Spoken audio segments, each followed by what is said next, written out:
We chose tiny living for the freedom and the minimalism. I'm Moorea. And I'm Elle. Welcome to our tiny home.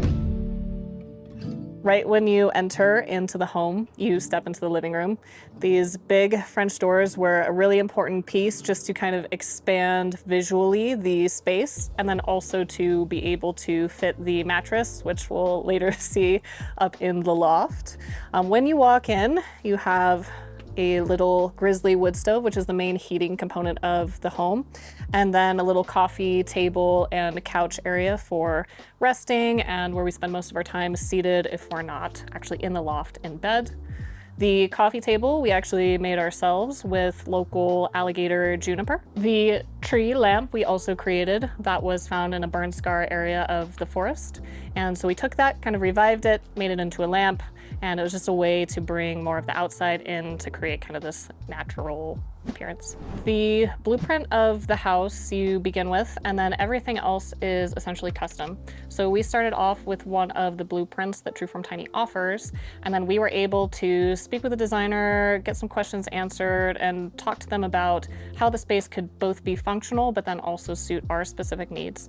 So things like how much countertop space, how much living room space, storage options, all of that was custom. Choice of material was also custom. Another very, very important, if not the most important feature for me for the home was to make it totally off-grid capable, to just kind of expand the opportunities to travel with it, to place it in different areas that may not have immediate access to utilities. So we are totally off the grid. Currently, we have a gray water runoff system, no septic with the incinerating toilet, and then all of the electricity functions off of the solar system.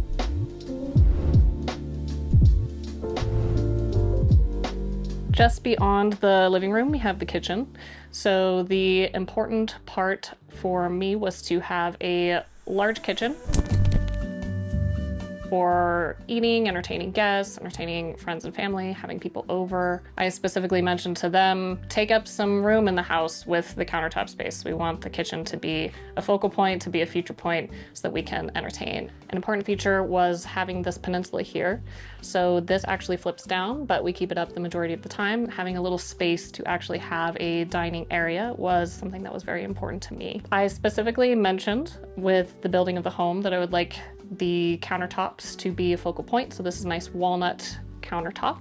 And then moving on to here, it was also important to have a very big sink. It was important to not have it be split. I know some of them have a split. This one's nice deep. It's very open, so it can fit a lot of our pans and our cookware since we cook in here a lot. So storage is also another really important feature. Of course, in a tiny space, you need space to put your things, even if you don't have very many things. So all of these drawers right here open up.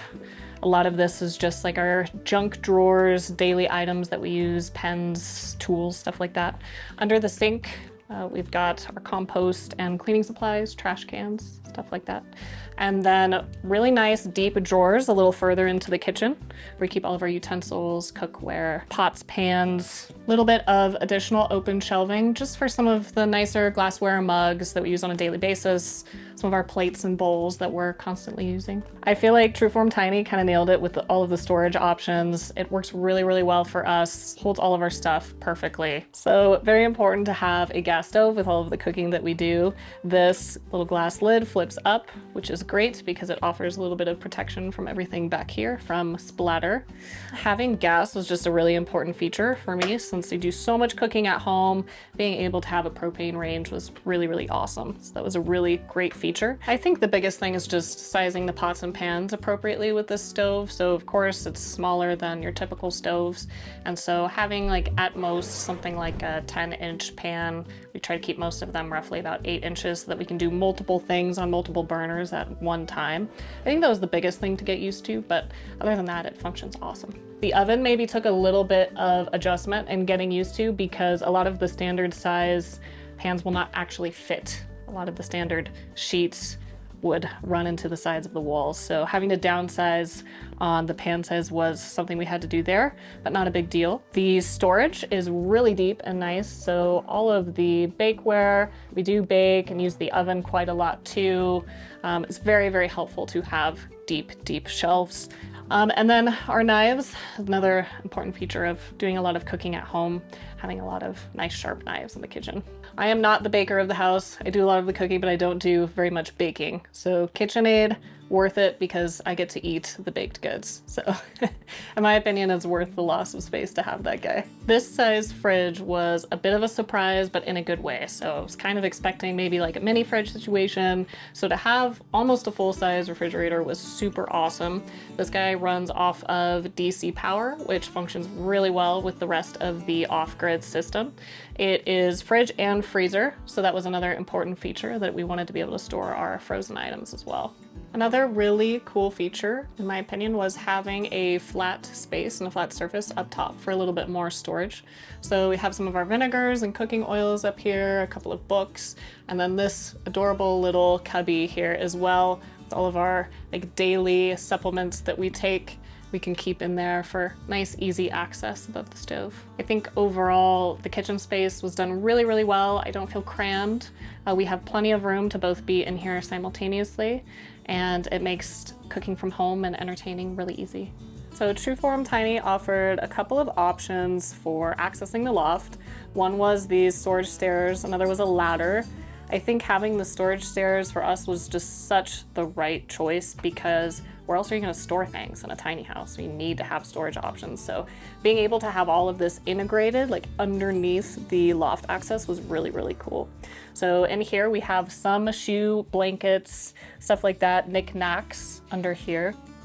This kind of doubles as both the off-grid solar system as well as a little bit of excess pantry space. This unit functions totally off-grid. We're actually not hooked up to power at all right now, and so far haven't needed to.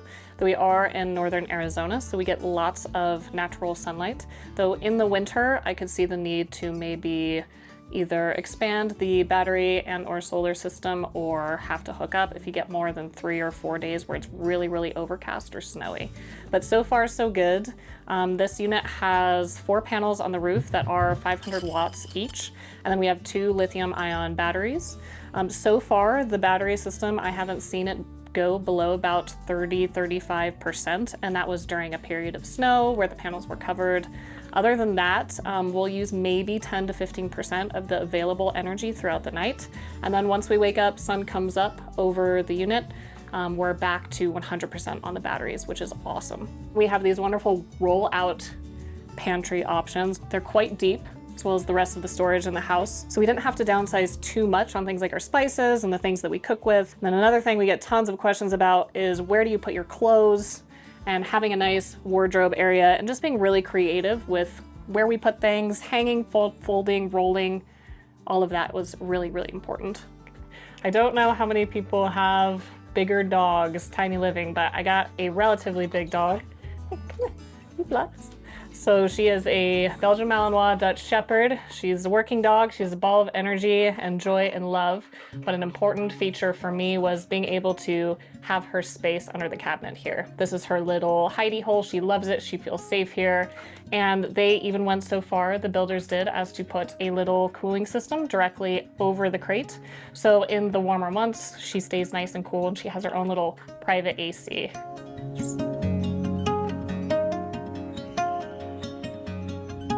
I came down with some chronic illnesses at a very young age, something called POTS and chronic fatigue syndrome.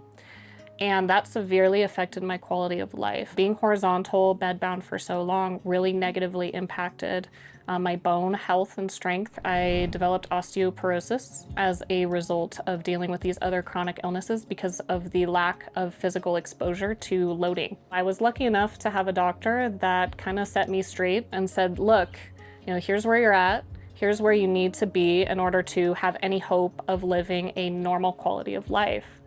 And a big part of that for me was getting under a barbell. Being able to stand for long periods of time initially was really challenging for me. But then eventually I was able to not just stand, but also squat. And then not just squat, but also be able to squat with a barbell on my back. And that kind of fed this kind of addictive nature to not just being empowered, but also kind of getting my life back and taking control of my own life.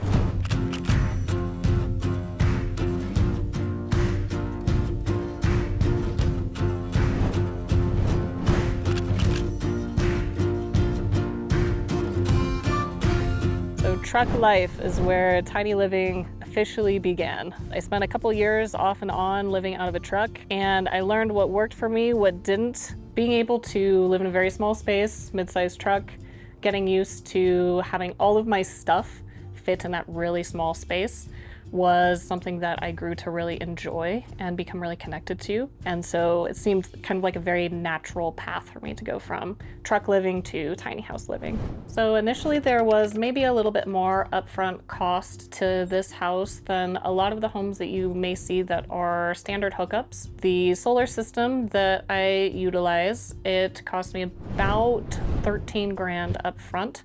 We don't pay anything for electric because we're not hooked up to the grid. And then the Cinderella Incinerating toilet, I believe, was about 6 grand up front. The monthly cost for the utilities is very minimal to none, essentially zero. We're on a well system for the water, about 30, 40 bucks a month to pay for the propane. So it makes that very easy. And despite having maybe a bigger upfront cost, monthly having almost no additional payments other than what the home itself costs is really appealing.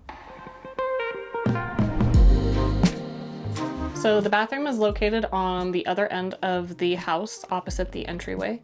It creates a really private space, which is nice. It is directly below the loft, so headroom was a consideration, but I'm about 5'9", and I feel like I have plenty of space to reach overhead, changing, doing my hair, stuff like that. So that was really kind of surprising, but in a really good way, because we were expecting to be maybe a little crunched being under the loft. It was important to me to have kind of all of the bathroom features in one spot versus having things kind of spread out. So sink, shower, toilet, all in one area. It's enclosed. The rest of the house have really nice big windows. So to have a kind of a more private area for the bathroom that was its own little space was really, really important. And I also kind of wanted a spa-like feel. So having the exposed raw wood walls and a lot of the stone in here to just kind of create a really comfortable but natural feeling space, that was a priority for me as well. So a little bit of storage space was sacrificed to have the washer dryer put into the bathroom, but for me that was worth it to have the house be fully functional, turnkey, and to not have to outsource things like laundry. The shower, it was important to me to have a full-size shower, so sacrificed having a tub. Some people really like having a tub, but I wanted to have nice open space. And then all tile, really liked this material, got to pick that out. The rain shower head is also a water limiting shower head. So we have a 2.75 gallon per minute, which definitely makes our footprint a little bit smaller, a little less water usage. But it's really nice to have a big open space with this full-size shower. Having all of the tile and stonework makes the space really easy to clean, which is super awesome. And then having a pocket door allows us to have guests and still kind of retain the privacy of the bathroom having its own space. And then we feel comfortable in our own home, and then our guests also feel comfortable being able to kind of enclose themselves into an actual bathroom. So the toilet was an option that Truform Tiny offered. We could do an incinerating toilet, a normal toilet septic system, or a composting toilet. I considered the composting option, but a big priority for me with the build of this house was to have as much freedom as possible. And this toilet makes things really, really easy. So it functions off of propane or natural gas, and it incinerates all of your waste to 99.9% bacteria-free ash, which you can easily dispose of, or you could compost with it. And then the fire falls here is kind of an ode to the incinerating process of the toilet, but it was really important for me to be totally off-grid, and this option allows us to do that. So we're in the loft now. The loft is right directly above the kitchen and bathroom space. One thing that I really like about the loft space is that we have the open railing so you can see the rest of the house, which kind of visually feels like you have more space, which is nice. And then a good amount of room at the foot of the bed. I have a 60-pound dog, so she has her little bed here, and there's plenty of room for her. And then also for our kitty, her little cat box area. And then this mattress was probably the most challenging aspect of moving into this home in terms of moving stuff in, because this is a large Cow King mattress. And so we did sacrifice a little bit of footprint of the loft to have more sleeping area, but for us, that was totally worth it. And then as far as being in a loft space compared to something like a main floor, bedroom. I could definitely see not wanting that 40 years from now, maybe 30, maybe 20, but I like to say that keeps me young and nimble to be crawling around up here.